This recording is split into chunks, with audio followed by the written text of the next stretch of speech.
যারা দোষ করেছে একটাও ছাড় পাবে না, যে অন্যায় হয়েছে শাস্তি চূড়ান্ত ভাবে চাই। যেই যাই বলুক না কেন, আইন আইনের পথে চলবে। কেউ যদি মনে করে আইনকে ভুল পথে চলাবে, তাকেও জবাব দিতে হবে। যদি কেউ কোনো নেতা কেতার কথা শুনে ভুল ইনভেস্টিগেশন করে এই কেসকে বিপদে পরিচালনা করে, আগামী দিনে কিন্তু ফাইল খোলা হবে, সেই পুলিশকেও ছাড়া হবে না। ওদেরকে যারা শেল্টার দিয়েছে, আশপাশে যারা ছিল, গ্রামের মানুষের সাথে কথা বলে তার নামগুলো আমরা নোটিং করিয়েছি। এই টুইট খেলা বন্ধ করতে বলুন।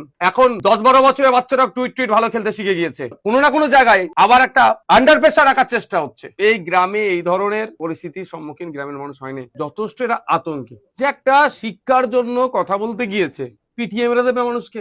আমি যে এর বাড়িতে এসে পৌঁছানোর আগে পর্যন্ত আপনারাও এসেছেন, রাস্তার অবস্থা দেখেছেন। তো এর নিজের স্বার্থের জন্য তাকে রাস্তা দাবি করতো যে আমাকে এখানে একটা রাস্তার ব্যবস্থা করে দাও, কিন্তু সে রিমান্ড নিয়ে যায়নি।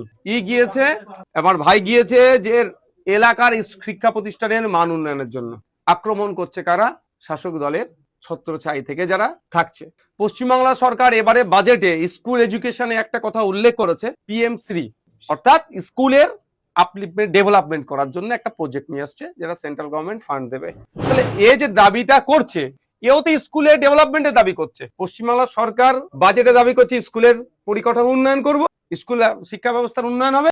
আর শেখ এই আব্দুল হাফিজ যে দাবি করছে সেম দাবি, তারপরেও কেন হলো? তাহলে মুখ আর মুখোশ হয়ে যাচ্ছে না? এই ভাইয়ের সাথে কথা হচ্ছে, যারা দোষ করেছে একটাও ছাড় পাবে না। যাদের নামে অভিযোগ করেছে প্রথমে, পরবর্তীতে ওদেরকে যারা শেল্টার দিয়েছে, আশপাশে যারা ছিল, গ্রামের মানুষের সাথে কথা বলে তার নামগুলো আমরা নোটিং করিয়েছি, থানাতে করে এসেছি। প্রশাসন তার দায়িত্বশীলতার পরিচয় দিয়ে কাজ করবে। অলরেডি দিল্লি থেকে প্রতিনিধি দল এসছে, CJP তারা আছেন, দীর্ঘদিন ধরে আছেন, এদের সাথে আছে। এদের যারা দিল্লির বস মানে নেতৃত্বরা আছে, সবসময় যোগাযোগ করছে। এক কথায়, যে অন্যায় হয়েছে শাস্তি চূড়ান্ত ভাবে চাই। পুলিশের পক্ষ থেকে একটা দাবি করা হচ্ছে টুইট করে যে এর বাবার মৃত্যু হয়েছে রক্তচাপ জনিত রোগে। কি বলবেন আপনি? দেখুন, এই ধরনের মন্তব্যকে আমি পাত্তা দিই না। পুলিশ তার ব্যর্থতা হয়তো কোনো জায়গায় ঢাকার জন্য চেষ্টা করছে। একবার আক্রান্ত হয়নি, দুবার আক্রান্ত হয়েছে। একটা বাড়িতে এসে মারধর করেছে, দ্বিতীয়ত যখন ফিরে আসার পথে আক্রমণ চালিয়েছে। PM রিপোর্টের কথা হয়তো তারা বলছে। পুলিশের হাতে এখন কি PM পোস্টমর্টম রিপোর্ট গিয়েছে? আমি জানতে চাই।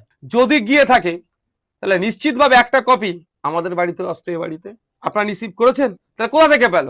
ওই আকাশ কুসুম কথা ওনাদেরকে রাখতে বলুন। এই টুইট খেলা বন্ধ করতে বলুন। এখন 10-12 বছরের বাচ্চারা টুইট ভালো খেলতে শিখে গিয়েছে। ভরগাওয়া মানে কোনো না কোনো জায়গায় আবার একটা আন্ডার প্রেসার রাখার চেষ্টা হচ্ছে। মাথায় 4টে সেলাই হয়েছে।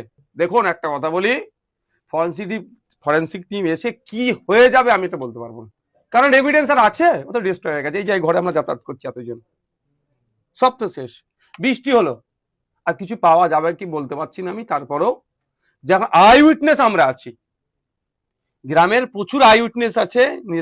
ইনি আমাদের আব্দুল হাফিজ আছে, আই উইটনেস, যারা দেখেছে কারা কারা এসেছে, কি করেছে, এটার ভিত্তিতে চলতে হবে। অষ্টম মাঝি বিজেপি নেতা, তার নাম উঠে এসেছে, তার ভূমিকাও উঠে এসেছে। অন্যদিকে বিজেপি বলছে এই ঘটনার সঙ্গে দলের কেউ যুক্ত নয়। কি বলবেন? তাহলে বিজেপিকে ডিক্লেয়ার করতে বলুন যে অষ্টম মাঝি তার দলের কেউ নয়। এড়িয়ে যাওয়ার চেষ্টা হচ্ছে। মুখ্যমন্ত্রী আমাদের এই ইন্দাস বিধানসভার বিধায়ক নির্মল কুমার ধারা মহাশয় একবার স্কুল পরিদর্শনে গিয়েছিলেন। নিশ্চিতভাবে তিনি স্কুল পরিদর্শনে এই জন্যই গিয়েছিলেন, শিক্ষার পরিকাঠামোর মান উন্নয়নের জন্য, কি পরিস্থিতি দেখার জন্য। ওই তার সাথে তো কেউ খারাপ আচরণ করেনি। তিনি জনপ্রতিনিধি হিসাবে গিয়েছেন, আর এরা যুবকদের প্রতিনিধি হিসাবে আজকে সারা দেশে আজকে ঘুরছে। দেশের ভবিষ্যতের প্রতিনিধি হিসাবে এরা দেশে ঘুরছে। এটা কি অন্যায় করলো নির্মল? তো যেই যাই বলুক না কেন, আইন আইনের পথে চলবে। কেউ যদি মনে করে আইনকে ভুল পথে চলাবে, তাকেও জবাব দিতে হবে। আমি পুলিশ প্রশাসনকে বলবো, এবারে পশ্চিমবঙ্গ বিধানসভা থেকে দাঁড়িয়ে পুলিশ মন্ত্রী একাধিক পুলিশকে কিন্তু সাসপেন্ড করেছে, কারণ তারা বিগত সরকারের আমলে তাদের সঠিক দায়িত্ব পালন করেনি। আমি আজকে এখানে বলে যাচ্ছি, এক মাকেও শীত যায় না। যদি কেউ কোনো নেতা কেতার কথা শুনে ভুল ইনভেস্টিগেশন করে এই কেসকে বিপদে পরিচালনা করে, আগামী দিনে কিন্তু ফাইল খোলা হবে, সেই পুলিশকেও ছাড়া হবে না। পরিবারের সাথে কথা বলবো।